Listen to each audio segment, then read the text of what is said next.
हम में से ज्यादातर लोग कभी ना कभी अपना खुद का बिजनेस करने के बारे में सोचते हैं, लेकिन फिर डर जाते हैं ये सोच के कि हमें बिजनेस करना नहीं आता, हमें उस इंडस्ट्री के बारे में ज्यादा नहीं पता, लॉस हो गया तो क्या मुझ में सच में वो काबिलियत है कि मैं बिजनेस कर सकूं। तो अगर आपको भी खुद का बिजनेस करना है या कभी करने का आइडिया आया है लेकिन आपके पास खुद बिजनेस करने का कॉन्फिडेंस नहीं है, आपको डर लगता है, तो आज का ये वीडियो जरूर देखिएगा। जब भी लाइफ में मैं मोटिवेशन की कमी फील करता था तो मैं खुद को ये स्टोरी याद दिलाता था और हमेशा इस कहानी ने मेरी मदद की है। नमस्कार दोस्तों, मैं हूं प्रांजल गामरा। आज हम फिनोलॉजी में जानेंगे दुनिया की सबसे ज्यादा मोटिवेटिंग, सबसे ज्यादा एनकरेजिंग बिजनेस सक्सेस स्टोरी।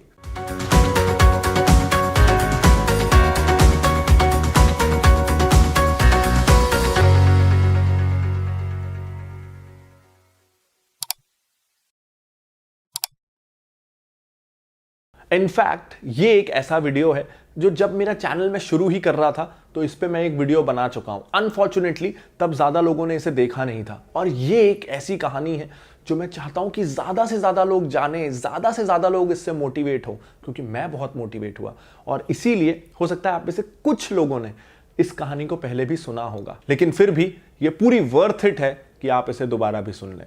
तो ये कहानी है मिसेस रोज की।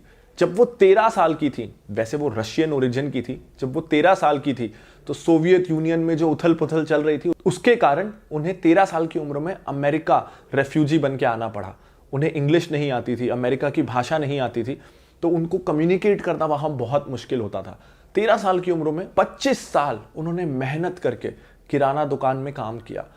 अब जब वो लगभग 40 साल की हो गई थी, थोड़ी बहुत टूटी फूटी वो इंग्लिश बोलने लगी थी। ज़्यादा पढ़ी लिखी तो नहीं थी, तो लिखना नहीं आता था उन्हें, लेकिन थोड़ी बहुत टूटी फूटी इंग्लिश बोलने लगी थी और काफ़ी कुछ उन्होंने दुनिया देख ली थी। तो 40 की उम्र के आसपास उन्होंने सोचा कि अब खुद का कुछ बिजनेस करना है और उन्होंने डिसाइड किया कि वो एक फर्नीचर स्टोर खोलेंगी। तो अपने 25-27 सालों की जो भी जमा पूंजी उनके पास थी वो सब कुछ उन्होंने लगा दिया एक फर्नीचर स्टोर खोलने में। और उनका केवल एक लक्ष्य था अपने बिजनेस में कि सस्ता फर्नीचर और अच्छा फर्नीचर देना है, सस्ते से सस्ते में बेस्ट क्वालिटी का फर्नीचर देना है। तो जब उन्होंने अपना पहला फर्नीचर स्टोर खोला और लोगों ने देखा कि बाकी दुकानों के मुकाबले यहाँ सस्ता फर्नीचर मिलता है और अच्छा फर्नीचर मिलता है, तो उनकी दुकानों में खूब भीड़ लग गई। बहुत तेजी से उनका बिजनेस पॉपुलर होने लगा। लेकिन बिजनेस में सब कुछ इतना आसान कहाँ होता है। उनके कॉम्पिटिटर्स को, जो अमेरिका के पहले से बड़े एस्टैब्लिश्ड स्टोर्स थे, उन्होंने जो मिसेस रोज को फर्नीचर सप्लाई करते थे, वुड या फर्नीचर जो सप्लाई करते थे, उन सप्लायर्स को जाके बोला कि अगर आप मिसेस रोज को अपना सामान दोगे तो हम आपसे सामान नहीं खरीदेंगे। एक तरह से एक यूनियन बनाया बड़े फर्नीचर स्टोर्स ने और बोला सप्लायर्स को कि या तो आप मिसेस रोज की एक दुकान को फर्नीचर दे दो या हम लोग के पास, जिनके पास 50-100 दुकानें हैं, उनको फर्नीचर दे दो। दो में से किसी एक को चूज कर लो। तो मजबूरी में सप्लायर्स ने मिसेस रोज को फर्नीचर सप्लाई करना बंद कर दिया और मिसेस रोज के पास ये बड़ी दिक्कत आ गई कि अब वो कैसे सस्ते में फर्नीचर दें। लेकिन मिसेस रोज ने हार नहीं मानी। उन्होंने अपना राज्य छोड़ के दूसरे राज्य से फर्नीचर मंगाना चालू कर दिया। तो अब हालांकि उन्हें शिपिंग कॉस्ट या ट्रांसपोर्टेशन कॉस्ट ज्यादा देनी पड़ती थी, लेकिन फिर भी क्योंकि उनका कॉस्ट कंट्रोल इतना अच्छा था, वो दुकान में कम से कम लोगों को हायर करती थी, खुद दिन भर काउंटर पे भी बैठती थी, सेल्स पर्सन भी खुद थी, कस्टमर सपोर्ट का काम भी खुद करती थी, तो उनके खर्चे कम थे और दूसरे राज्य से फर्नीचर मंगा कर भी वो बाकियों से ज्यादा सस्ता फर्नीचर लोगों को दे पा रही थी। तो अब ऐसे में बाकी फर्नीचर मार्ट भी क्या करते। धीरे धीरे मिसेस रोज का फर्नीचर मार्ट बढ़ता चला गया और अगले 20-30 सालों में वो बन गया अमेरिका का सबसे बड़ा फर्नीचर स्टोर। अमेरिका के हर बड़ी सिटी में उनके स्टोर्स होने लगे और वो एक मल्टी मिलियनेयर बिजनेस वुमेन बन गई। तो 40 साल की उम्र में उन्होंने ये स्टोर शुरू किया और जब वो 90 साल की हो गई तब तक उन्होंने उस स्टोर को मैनेज किया। बहुत सारा, अब ये चेन ऑफ स्टोर्स था, तो उन्होंने नेब्रास्का फर्नीचर स्टोर, जो उनके ब्रांड का नाम था, उसके कई स्टोर्स वो 90 साल की उम्र तक मैनेज करती रही। 90 की उम्र में, उम्र के कारण, उन्होंने अपने पोतों को वो बिजनेस हैंडओवर कर दिया कि अब रोजमर्रा के कामकाज तुम देखो, मैं बस कभी कभी आके विजिट कर लिया करूंगी। तो मिसेस रोज अब एक्टिव पार्टिसिपेंट नहीं रही। वो कभी कभी बस स्टोर में जाती और देखती कि सामान सही आ रहा है कि नहीं, कस्टमर्स की देखभाल सही से की जा रही है कि नहीं, लेकिन उनके पोतों को यह भी अच्छा नहीं लगता कि अब इस उम्र में भी दादी हमारे बिजनेस में आके दखल देती हैं, तो उनके बीच खिटपिट होनी शुरू हो गई। इसके बाद जब मिसेज रोज 95 साल की थी, 95, तब उनके पोतों ने उन्हें उस बिजनेस से बेदखल कर दिया। 95 की एज में जो ब्रांड मिसेज रोज ने चालू किया था, अमेरिका का नंबर 1 फर्नीचर स्टोर चेन, वो उनके हाथ से चली गई। तो अगर आपके साथ ऐसा होता 95 की एज में, तो आप क्या करते? लेकिन मिसेज रोज कहाँ कोई नॉर्मल इंसान थी। उन्होंने 95 की एज में सोचा कि ठीक है, कोई बात नहीं, मेरे पोतों ने मेरे से ये वाला बिजनेस छीन लिया ना, अब मैं फिर से स्क्रैच से फर्नीचर बिजनेस चालू करूंगी और अपने पोतों से बड़ी बिजनेस चेन बना के दिखाऊंगी। 95 की एज में उन्होंने ये सोचा। फिर से वही हुआ जो आज से 45 साल पहले हुआ था। पहले बाकी कॉम्पिटिटर्स ने मिसेज रोज के सप्लायर्स को ब्लैकमेल किया था कि अगर मिसेज रोज को दोगे सामान तो हम आपसे नहीं लेंगे। अब नेब्रास्का फर्नीचर मार्ट, जो अमेरिका की सबसे बड़ी फर्नीचर कंपनी थी और मिसेज रोज के पोतों की थी, उन्होंने ही मिसेज रोज के सप्लायर्स को ब्लैकमेल करना शुरू किया कि अगर आप मिसेज रोज को सामान दोगे तो नेब्रास्का फर्नीचर मार्ट आपसे सामान नहीं लेगा, और हम अमेरिका के सबसे बड़े फर्नीचर स्टोर हैं, तो अगर आप हमको सामान नहीं दोगे तो आपका सामान बिकेगा नहीं। और फिर से मिसेज रोज के पास वही प्रॉब्लम आ गई कि अब वो सामान लाए कहां से, और अब तो पूरे अमेरिका में कोई उनको फर्नीचर देने को तैयार नहीं था।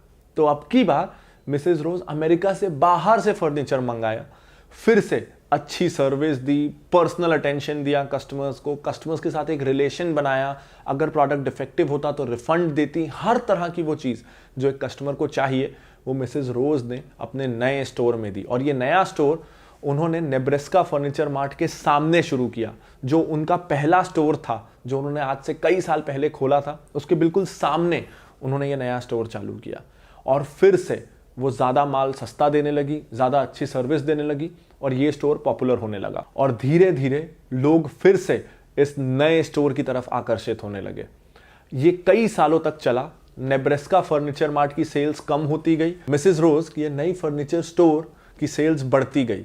कुछ सालों तक ये लगातार होता रहा। उनके पोतों ने क्या कोशिशें नहीं की, लेकिन मिसेज रोज के पास जो इतने सालों का बिजनेस का अनुभव था, उसका कोई तोड़ नहीं था। अल्टीमेटली जब वो 100 साल की थी, उसके आसपास उनके पोतों को उनकी गलती का एहसास हुआ।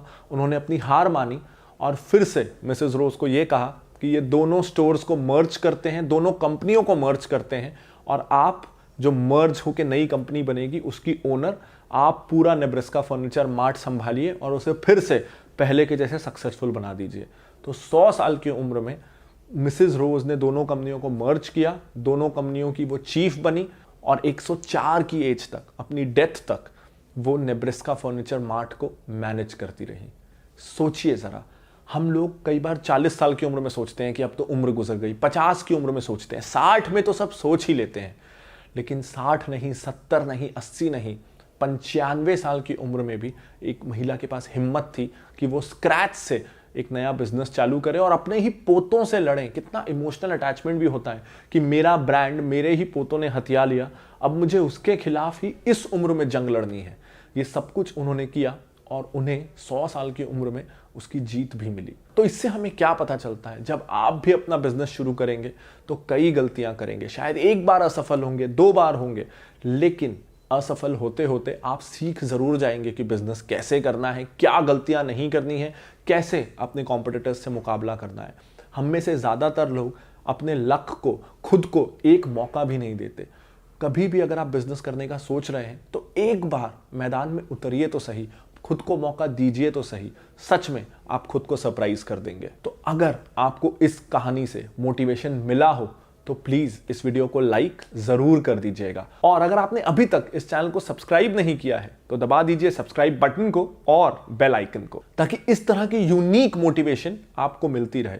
और अगला वीडियो आप कौन सी बिजनेस स्टोरी पे चाहते हैं मुझे वो भी कमेंट कर दीजिएगा। कौन से ब्रांड के बारे में जानना चाहते हैं आप, पेप्सी के बारे में, मैकडॉनल्ड्स के बारे में, बाटा के बारे में, जिसके भी बारे में आप जानना चाहते हो उनकी स्टोरी मैं लेकर आऊंगा अगले वीडियो में। साथ ही अगर आप कंपनीज और ब्रांड्स के बारे में और इंटरेस्टिंग इंफॉर्मेशन चाहते हैं तो आप आ सकते हैं हमारे इंस्टाग्राम अकाउंट पे। और अगर आप हमारे courses, stock market services, stock market investing के बारे में और जानना चाहते हैं तो आप सब्सक्राइब कर सकते हैं हमारे कोर्सेज और एडवाइजरी सर्विसेज को, जिसका लिंक इस वीडियो के डिस्क्रिप्शन में है।